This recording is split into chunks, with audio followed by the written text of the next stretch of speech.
Madame, mademoiselle, monsieur, bonsoir. Je suis très heureux de vous retrouver à notre émission La Pensée et les hommes de ce soir et je vous remercie pour votre fidélité. Guantanamo, c'est un mot qui vous dit quelque chose. C'est un mot qui résonne assez mal dans la conscience morale des Occidentaux. Nous allons évoquer le phénomène avec mon invité ce soir, mais après notre générique.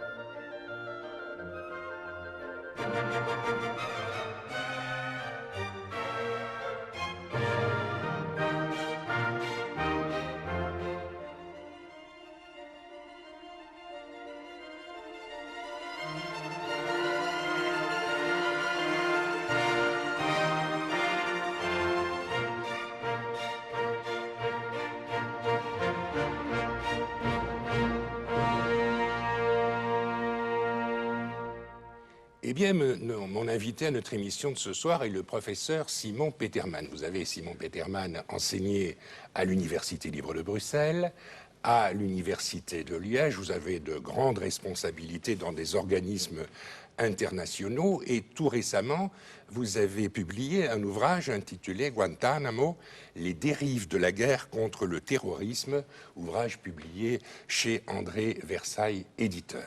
Alors, comme je le disais en commençant, Guantanamo, ça nous fait un peu frémir que l'on puisse ainsi être aussi injuste à l'égard de ceux qui ont certainement été injustes, qui sont des révoltés, qui sont des terroristes. Mais est-ce que nous avons le droit, nous, d'employer des méthodes suspectes à l'égard des terroristes? Mais justement, ces méthodes ont été remises en cause par la nouvelle administration et par le président Obama en particulier, qui a annoncé donc la fermeture du centre de détention et la cessation, en tout cas, de ces méthodes qui, selon les organisations de défense des droits de l'homme, s'apparentent à de la torture. Alors justement, avant d'en venir au projet du président Obama, qu'est-ce qui s'est passé pour un peu informer notre public, les téléspectateurs? Qu'est-ce qui s'est passé à Guantanamo? Eh bien, écoutez, très rapidement, parce que le temps qui nous manque, bien entendu, pour entrer dans les détails. En parler pendant bien des sûr, heures. bien sûr. Et votre livre entre dans les détails. Exactement. Alors, très rapidement, ce qui s'est passé, c'est qu'après le 11 septembre, les États-Unis se considèrent en état de guerre contre le terrorisme. War on terror. On peut les comprendre. Là, on peut les comprendre. Parce que, psychologiquement, je dirais que les États-Unis sont en guerre. Oui, près de 3000 victimes. Ils n'avaient jamais été attaqués, prenons pas le cas de Pearl Harbor, mais sur le territoire des États-Unis, sur leur territoire. Exactement. Donc les États-Unis sont en guerre. Alors des milliers de morts. Près de 3000. Alors les États-Unis se considèrent en guerre. Le président Bush, à l'époque, obtient du Congrès, je dirais, les pleins pouvoirs. Les pleins pouvoirs pour lutter contre le terrorisme. Pour faire la guerre contre le terrorisme international et en particulier contre Al-Qaïda. Bon, on va faire voter début novembre, je pense, ce qu'on a appelé le US Patriot Act également, qui lui confère des pouvoirs extrêmement importants, dont seront victimes d'ailleurs des Américains d'origine arabe ou des musulmans de nationalité américaine. Mais tout a commencé avec les attentats du 11 septembre. On ne peut pas comprendre Guantanamo sans faire référence, bien entendu, aux événements du 11 septembre. Alors, les gens qui sont expédiés à Guantanamo, qui est sur le territoire de l'île de Cuba, rappelons-le, ce sont des gens qui sont de près ou de loin mêlés à Al-Qaïda et au terrorisme islamique. Oui. Écoutez, les choses sont très compliquées. C'est-à-dire qu'après la destruction du régime des talibans en Afghanistan, parce qu'il s'agit de cela, les Américains sont un peu dépassés par les événements, il faut bien le dire. Donc des milliers de prisonniers ont été faits durant cette guerre, très courte par ailleurs. Un certain nombre d'entre eux ont même été livrés par soit les troupes pakistanaises, soit les militants de l'Alliance du Nord qui luttaient contre les talibans aux côtés des Américains, ont été livrés aux Américains. Alors, sur place, de nombreuses exactions ont été commises. Un certain nombre de terroristes ou de présumés terroristes ont été triés là-bas, sur place, mal semble-t-il, et ont été expédiés à Guantanamo. Sur cette base américaine. Mal triés, donc il y a peut-être des presque innocents qui sont à Guantanamo et d'autres graves, qui ont fait des actions plus graves, qui courent dans... C'est-à-dire qu'il est vraisemblable, et la chose a été confirmée par la suite, que les éléments les plus dangereux, Khaled Sheikh Mohammed, par exemple, le numéro 3 d'Al-Qaïda et le cerveau présumé du 11 septembre, ont été envoyés dans des bases secrètes de la CIA. Alors que les autres, je dirais plutôt le menu fretin, ou en tout cas quelques terroristes présumés, ont été envoyés à Guantanamo. Et parmi eux se trouvait un certain nombre d'individus, qui, il faut bien le dire, qui se trouvaient au mauvais endroit, au mauvais moment, mais qui tous étaient présumés terroristes et qui donc ont été expédiés à Guantanamo. D'ailleurs, la preuve, c'est que dans les mois qui ont suivi, un certain nombre, plusieurs dizaines, voire plusieurs centaines, ont été libérés. Est-ce que les lois américaines, même les lois militaires, elles sont bafouées à Guantanamo? Mais les lois militaires, je ne dirais pas.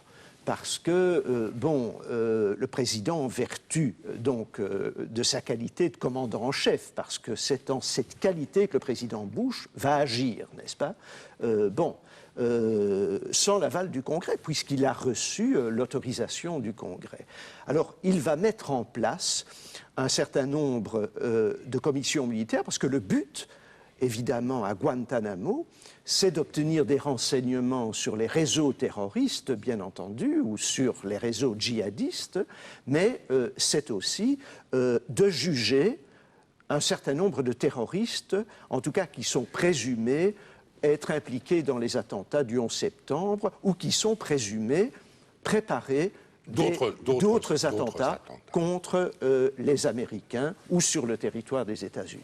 Alors, oui, vous l'avez dit en commençant, Bush est parti, c'est Barack Obama qui est actuellement président des États-Unis, et lui, il veut faire changer les choses. Alors, que peut-il faire, Simon Peterman? Tout ce qu'il peut faire, c'est évidemment, et il a commencé par suspendre les procédures devant les commissions militaires, qui étaient des procédures très particulières et mises en cause d'ailleurs par de nombreux avocats, les avocats des détenus, qui appartiennent à de grands cabinets américains aussi, puis mises en cause par toutes les organisations de défense des droits de l'homme, que ce soit Amnesty International, que ce soit Human Rights Watch, etc. Et donc ces procédures devant ces commissions militaires ont été suspendues. Alors c'est une saga, c'est un imbroglio juridique extraordinaire parce qu'à plusieurs reprises, la Cour suprême des États-Unis est intervenue, notamment pour suspendre ces procédures ou en tout cas pour dire tout simplement que ces procédures étaient illégales. Et donc c'est une longue, ça a commencé en 2004. Nous sommes en 2009, ça s'est poursuivi durant toutes ces années, et donc aujourd'hui, on ne sait toujours pas si les 223 détenus, dont la plupart, les 3/4, sont vraisemblablement libérables parce qu'on n'a pas retenu de charge contre eux, seront transférés sur le territoire des États-Unis vers des pays d'accueil comme les pays européens, ou vers leur pays d'origine. Alors, prenons un simple exemple, le cas des Ouïghours chinois. Alors, les Américains refusent de les renvoyer en Chine, où ils risquent la peine capitale. D'autres aussi, et puis des Ouïghours ont même demandé de rester à Guantanamo pour éviter le transfert. Donc vous voyez combien les choses sont complexes. Situation difficile et qui évolue dans l'actualité, nous allons le voir dans les prochaines semaines, dans les prochains mois. Je vous remercie, professeur Simon Peterman, pour votre présence à notre émission d'aujourd'hui. Je rappelle que vous êtes l'auteur d'un livre intitulé Guantanamo, les dérives de la guerre contre le terrorisme, ouvrage publié par André Versailles, éditeur.